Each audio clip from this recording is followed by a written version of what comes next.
Assalamualaikum warahmatullahi wabarakatuh. Hari ini kita akan membahas materi analisis keputusan dengan subbab decision theory. Untuk pembahasannya, kita ini ada 4 pembahasan. Yang pertama ada expected value criterion, the Petersburg paradox, rules of actional thought, maximum expected utility principle. Untuk yang pertama, kita membahas dulu mengenai EMV. Mungkin beberapa waktu lalu teman-teman ada ya yang sempat sampai ngitung EMV untuk ketika membuat possibility tree. Jadi kalau bagi teman-teman yang belum sampai menghitung EMV, ini adalah pengertian dari EMV, expected monetary value. Adalah angka rata-rata yang menunjukkan berapa banyak uang yang dapat diharapkan. Jadi berapa sih sebenarnya nilai yang kita harapkan itu? Anggap saja sebagai rata-rata skenario terbaik dan terburuk. EMV tidak hanya memperhitungkan angka uang yang ditetapkan untuk setiap hasil, tetapi juga untuk kemungkinan hasil itu terjadi. Jadi ada kemungkinannya ya.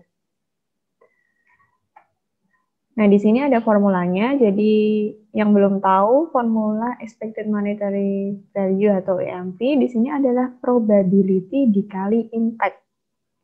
Jadi kita udah pakai probability. Kalau kemarin kita cuma menentukan 50-50 atau berapa, 30%, 30%.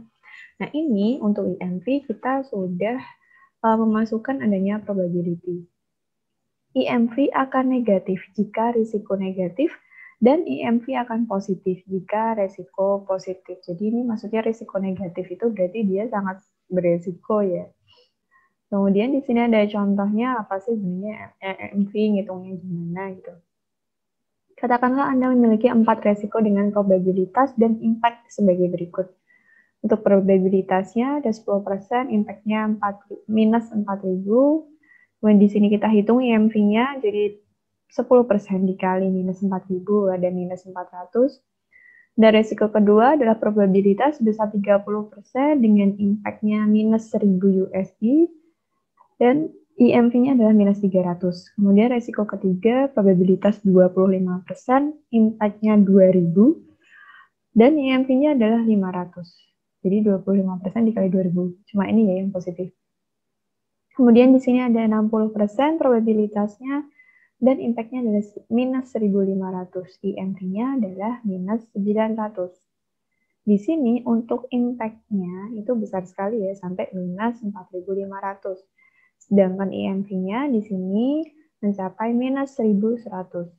Dari tabel di atas, Anda dapat melihat bahwa Anda mungkin membutuhkan 4.500 USD untuk mengelola semua risiko. Tetapi tidak semua risiko akan terjadi. Beberapa di antaranya mungkin tidak terjadi dan beberapa di antaranya mungkin tidak. Jadi, probabilitas 10% di sini adanya resiko kehilangan minus 4.000 itu bukan berarti kita akan langsung kehilangan minus 4.000. Jadi di sini ada probabilitasnya 10%. Ini yang paling kecil ya, risk-nya. Jadi kemungkinan kita rugi itu tuh ada 10% di sini. Jadi bisa memang benar-benar terjadi kita rugi sebesar minus 4.000 atau tidak rugi sama sekali, atau bisa jadi kita hanya kehilangan minus berapa. Nah, di sini kita perhitungannya, makanya untuk EMV-nya adalah minus 1.100. Jadi memang jauh lebih kecil ya, karena kita sudah mengalihkan dengan probabilitas. Untuk yang contoh kedua, jika Anda bertaruh $60 untuk angka dadu yang keluar adalah angka 4, maka berapa EMV-nya? Nah, ini kita bisa ngitung expected-nya tuh berapa sih? Nah, di sini ada perhitungannya. Jadi, kan Anda bertaruhnya $60. Untuk angka dadu yang keluar adalah angka 4. Satu angka ya. Nah, satu angka di sini kan dibandingkan dengan ada 6 angka pada satu dadu. Jadi, di sini Anda $60 dikali 1/6 ditambah kemungkinan Anda kehilangan $60 dikali sisanya ya. Kan Anda bertaruhnya kan angka 4. Nah, sisanya itu kan masih ada 5 angka lain. Jadi, di sini minus $60 yaitu Anda kehilangan $60 itu dikali 5/6 sama dengan $10 ditambah minus $50. Jadi untuk IMV-nya adalah minus $40. Jadi untuk pertaruhan ini Anda sepertinya akan rugi karena Anda hanya memilih satu angka di antara 6 angka. Jadi seperti itu. Kemudian ada expected value criterion atau kriteria nilai yang diharapkan. Misalkan Anda menghadapi situasi di mana Anda harus memilih antara alternatif A dan B sebagai berikut. Alternatif A ini pasti Anda dapat $10.000. Dengan alternatif B, 70% kemungkinan menerima $18.000 dan 30% kemungkinan Anda kehilangan $4.000. Kalau Anda mau milih yang mana? Kalau orang yang kemarin kita udah bahas ini ya, decision, beberapa kriteria dari pengambil keputusan atau decision maker. Ada yang averse atau menolak ketidakpastian. Ada yang risk taker, mengambil resiko, ada yang netral. Nah, ini Anda termasuk yang mana nih ketika memilih alternatif? Nah, kita coba sekarang bandingkan alternatif B dengan alternatif C. Kalau tadi 70% menang 18.000 ya. Tapi kalau yang alternatif C ini 70% peluang memenangkan 24.600 dan 30% peluang kehilangannya $19.400. Kalau yang tadi kehilangannya dengan $4.000, kalau ini $19.400. Terus alternatif mana yang akan Anda pilih antara A, B, dan C? Atau Anda mau aman-aman aja yang A, atau kalian mau ngambil resiko nih, ambil alternatif yang B atau C. Nah, ini kita coba hitung. Perhatikan bahwa IMV-B sama dengan IMV-C. Tetapi apa mereka setara? Untuk alternatif C tampaknya lebih berisiko daripada alternatif B. Bahkan nilai IMV keduanya sama. Kesimpulannya IMV itu tidak memperhitungkan resiko. Jadi IMV itu hanya menghitung aja berapa sih nilai expected-nya, nilai monetary-nya itu tuh berapa. Nah, kalau misalnya kita bahas mengenai mana yang lebih berisiko, itu pasti yang ini ya. Karena ini 30%, Anda ada kehilangan 19.400 dibandingkan dengan Anda kehilangan 4.000. Kalau misalnya hanya pilihannya B dan C, kalau saya pasti memilihnya adalah alternatif B.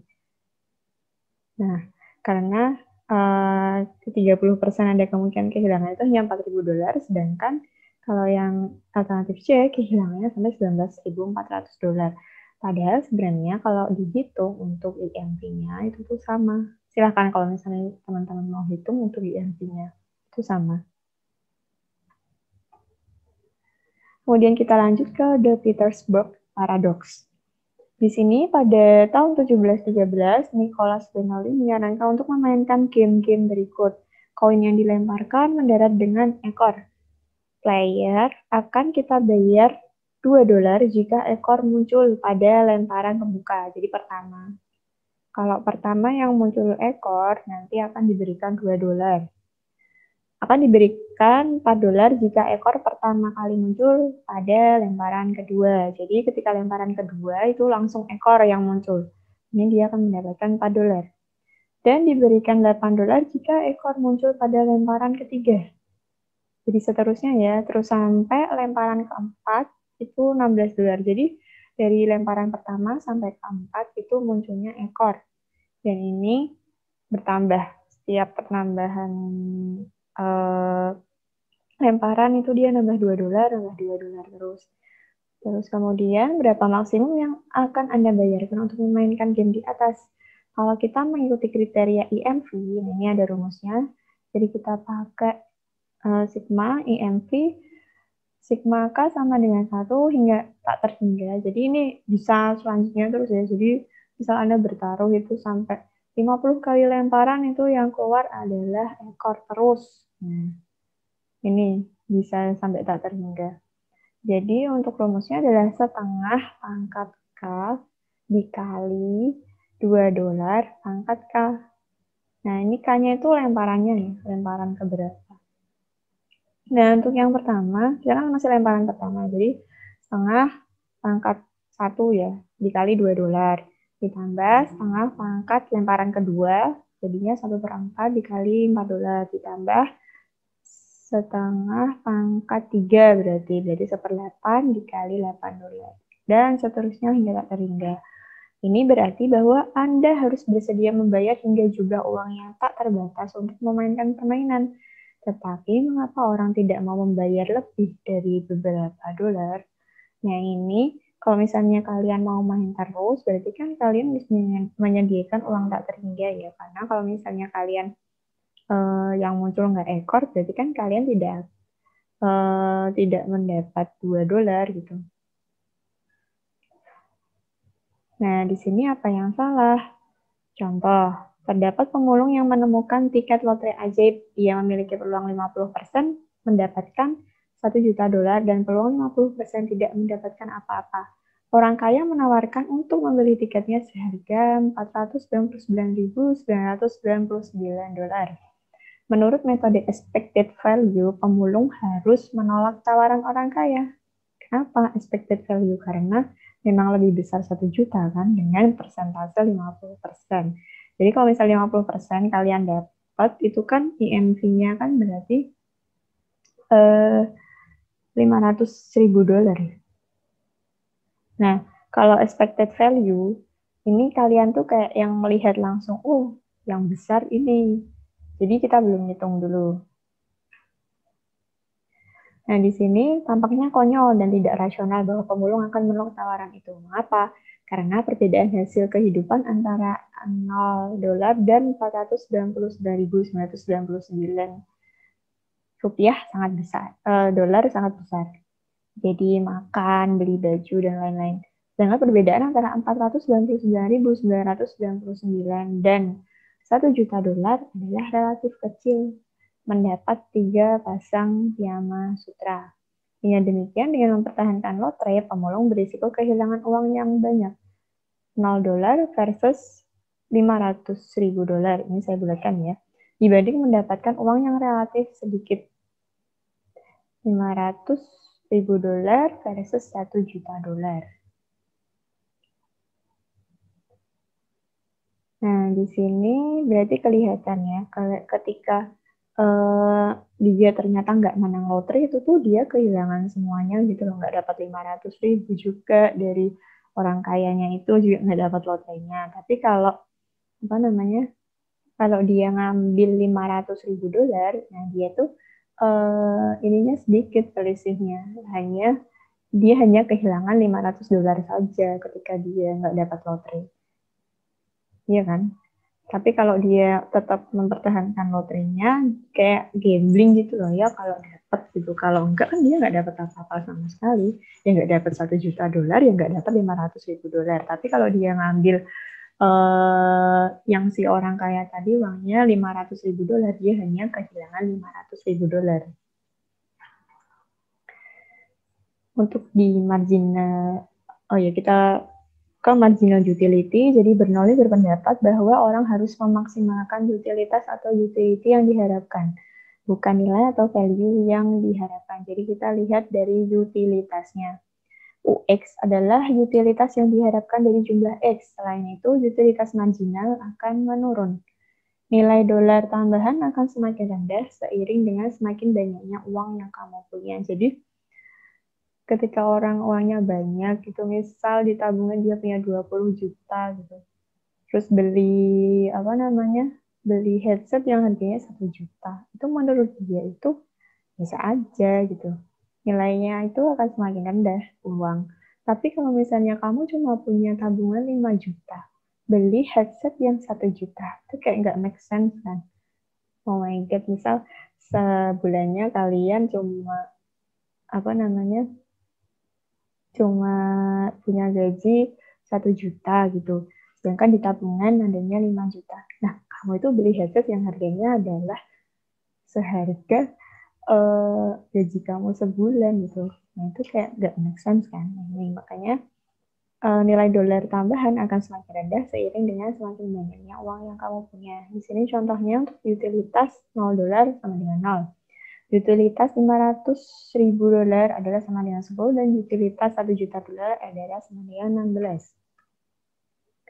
Di bawah skema ini, pemulung harus memilih tawaran orang kaya selama, nah di sini utilitasnya ya, setengah dikali utilitas $1 juta ditambah setengah dikali utilitas $0 ini 50-50 tadi ya, yang dia akhirnya milih dikasih uang sama orang kaya. Nah, dengan angka sebelumnya, maka LHS sama dengan 8 dan RHS sama dengan 10. Pemulung harus menerima penawaran orang kaya. Nah, ini LHS itu left ya. Left itu ini. Left hand side itu yang ini. Untuk right hand side itu yang ini. Nah, kita lihat untuk utilitasnya tadi ya. Yang $0 adalah 0, yang 500.000 adalah 10. Nah, ini 0, tengah kali, ini kan 50-50 tadi kalau dia mau ambil lotre. Nah, ini setengah dikali 0, ditambah setengah dikali 16. Nah, ini berarti 8 ya, karena ini kan 0. 8 kurang dari ini. Kurang dari 10.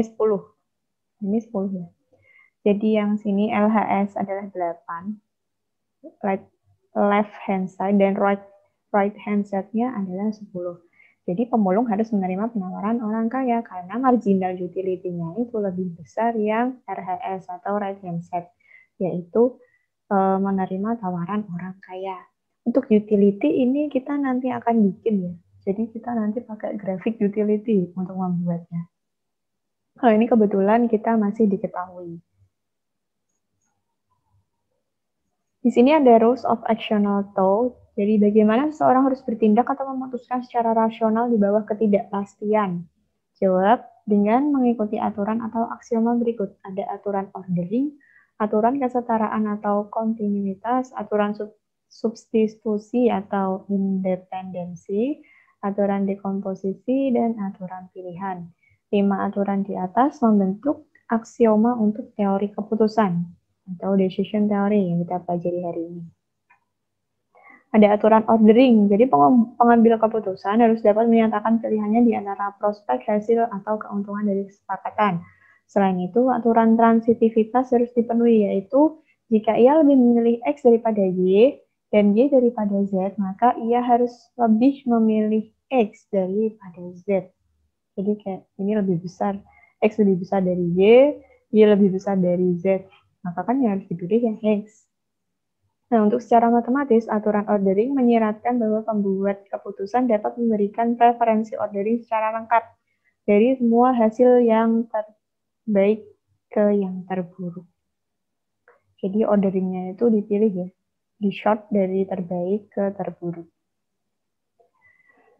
Kemudian ada aturan kesetaraan atau kontinuitas, diberikan prospek A, B, dan C.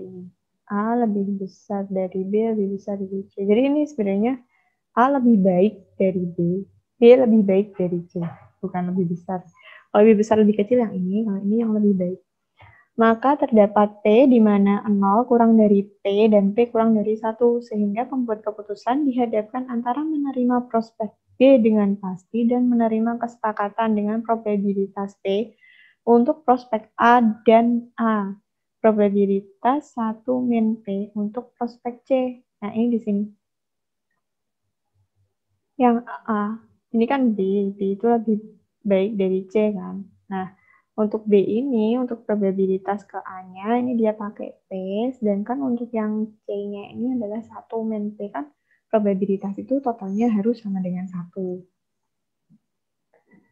Nah, di sini diberikan A lebih baik dari B dan B lebih baik dari C. Untuk P adalah probabilitas preferensi prospek B sehubungan dengan prospek A dan C. Selain itu, A, B berarti bahwa A dan B sama-sama dipilih. Kalau ini sama ya. Dan A lebih baik dari B berarti A lebih dipilih daripada B. Pertimbangkan aksioma kontinuitas. Misalkan A lebih baik dari B dan B lebih baik dari C. Kemudian ada probabilitas. P 0,1 sehingga PA adalah 1 min PC, yaitu sama dengan B. Ini kan sama dengan sama-sama dipilih. Kemudian ada aturan substitusi atau independensi. Kita selalu dapat mengganti kesepakatan dengan kepastian yang setara tanpa mempengaruhi preferensi. Misalnya, anggap pembuat keputusan dihadapkan antara kesepakatan B dan A, C di bawah ini. Ini yang tadi. Kemudian maka ia harus memilih antara dua transaksi di bawah ini, di mana B diganti untuk kesepakatan A, C. Jadi B diganti untuk kesepakatan AC-nya. Di sini kita pakai key. Nah, key di sini adalah untuk B dan 1 min Q adalah untuk D. Nah, itu setara dengan key, ini B tadi ya. B itu nilainya adalah si ini tadi, P untuk A dan 1 min T untuk C. Nah, ini nyabang-nyabang. Jadi kalau kemarin itu sempat yang sampai pada ngitung EMV, terus nyabang. Nah, ini substitusi, jadi digantikan. Ini ya B, maksudnya kan sama aja. Sama aja kayak B yang ini. Untuk aturan dekomposisi, kita dapat mengurangi penawaran majemuk menjadi yang sederhana menggunakan aturan probabilitas. Misalnya pembuat keputusan harus membuat kesepakatan di antara dua penawaran berikut. Ini yang tadi ya. Untuk P1 min P, kalau ini Q, 1 min Q, ini ada A, ada B. Kalau yang 1 min P, ini ada B, itu sama dengan P dikali Q. Oh, ini yang baru. Jadi ini yang baru ya. Beda sama kayak tadi, untuk dekomposisi, ini kayak disatuin gitu. Jadi untuk P, probabilitas ke sana itu dia pakai P, dan probabilitas ke bawah yang ke B itu dia pakai 1 min P. Nah, di sini dicabang lagi untuk ini, untuk A probabilitasnya adalah Q, untuk B probabilitasnya adalah 1 min Q. Nah, ini sama dengan P dikali Q, itu jadi A, dan 1 min PQ, itu jadi B. Ini kan jadi I1 di sini. Nah, ini dikali aja. PQ, ini dikali 1 min P. Jadinya 1 min PQ. Nah, ini sama. Kemudian ada aturan pilihan atau monotonicity rule. Misalkan pembuat keputusan dapat memilih antara dua penawaran L1 dan L2 sebagai berikut. Nah, di sini untuk L1 adalah P1 probabilitas A, untuk probabilitas B ada 1 min P1. Nah, untuk L2-nya di sini ada P2 untuk probabilitas A dan 1 min P2 untuk probabilitas B.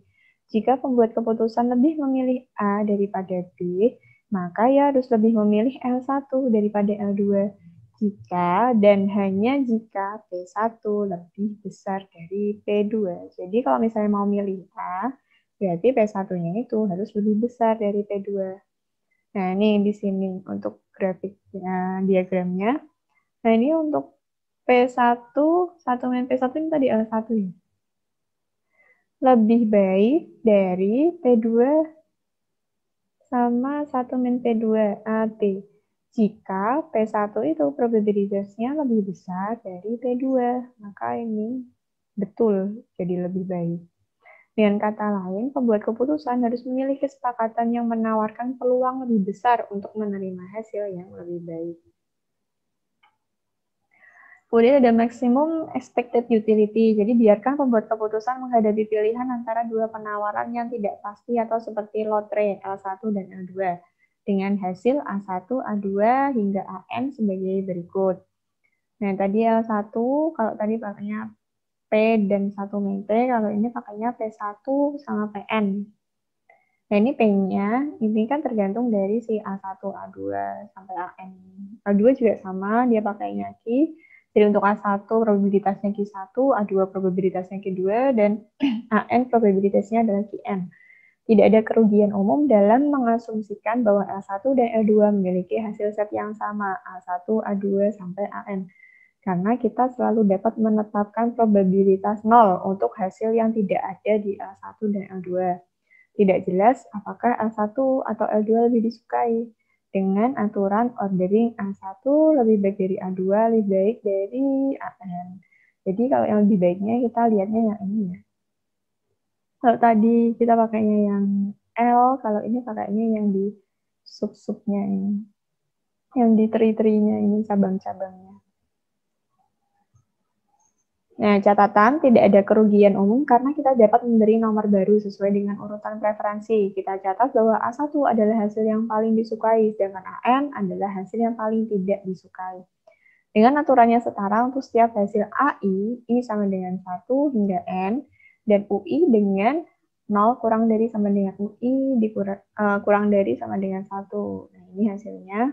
Untuk AI itu sama aja kayak UI. 1 min UI probabilitas A1 dibandingkan dengan probabilitas AN. Perhatikan ketika U1 sama dengan 1 dan UN sama dengan 0. Kenapa? Ketika U1 sama dengan 1 dan UN sama dengan 0 kan ini ya. Berarti kan ini 1, ini 0 istilahnya. Dengan menggunakan aturan substitusi, kita mengganti setiap AI. I sama dengan 1 hingga N, dan di L1, L2 dengan lotre sebagai gambar sebelumnya. Nah, di sini untuk L1, ini ada P1 untuk probabilitas A1, P2 probabilitas A2, dan PN untuk probabilitas AN. Nah, di sini P1-nya ini terdiri dari U1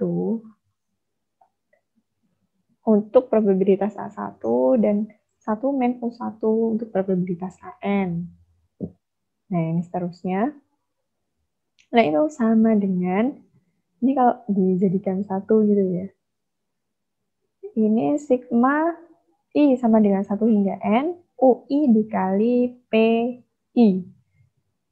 Nah, untuk probabilitas kedua atau AN-nya itu berarti 1 sama dengan sigma I sama dengan 1 sampai N UI dikali PI. Dan ini kayak tadi dijadikan 1. Ya kan? Ini juga sama, dijadikan 1.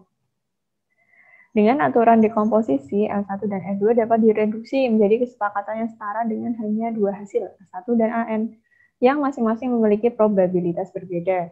Akhirnya dengan aturan pemilihan atau choice rule, diberikan ketentuan A1 lebih baik dari AN.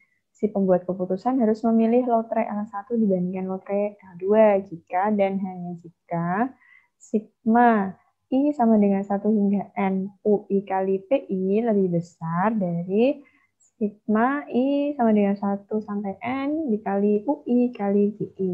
Jadi kita kembali yang ini ya. Jadi kalau L1 mau dipilih, berarti yang harus lebih besar yang ini dibandingkan dengan yang ini. Nah, di sini kita bisa membandingkan kriteria expected utility dengan kriteria EMV. Kriteria expected utility memperhitungkan pengambilan dan risiko, sedangkan kriteria EMV tidak mempertimbangkan risiko. Nah, ini diulangi lagi. Jadi kalau expected utility itu memperhitungkan pengembalian dan risiko, kalau EMV itu tidak mempertimbangkan risiko. Alternatif dengan utilitas, expected utility adalah yang terbaik dengan mempertimbangkan pertukaran antara pengembalian dan risiko. Jadi, better kita itu ngitungnya pakai expected utility. Dan di sini trade-off preferensi terbaik tergantung pada sikap risiko seseorang. Berbagai jenis fungsi utilitas mewakili berbagai sikap dan tingkat keengganan, aversion, untuk mengambil risiko. Jadi, yaitu cari aman kalau yang risk averse ya. Nah, di sini ada latihan, silahkan bisa dihitung EMV-nya. Bukan expected utility, tapi EMV-nya. Nah, silahkan dicoba. Ini akhiran dari materi. Silahkan dicoba. Terima kasih sudah menyimak materi ini. Semoga bermanfaat. Assalamualaikum warahmatullahi wabarakatuh.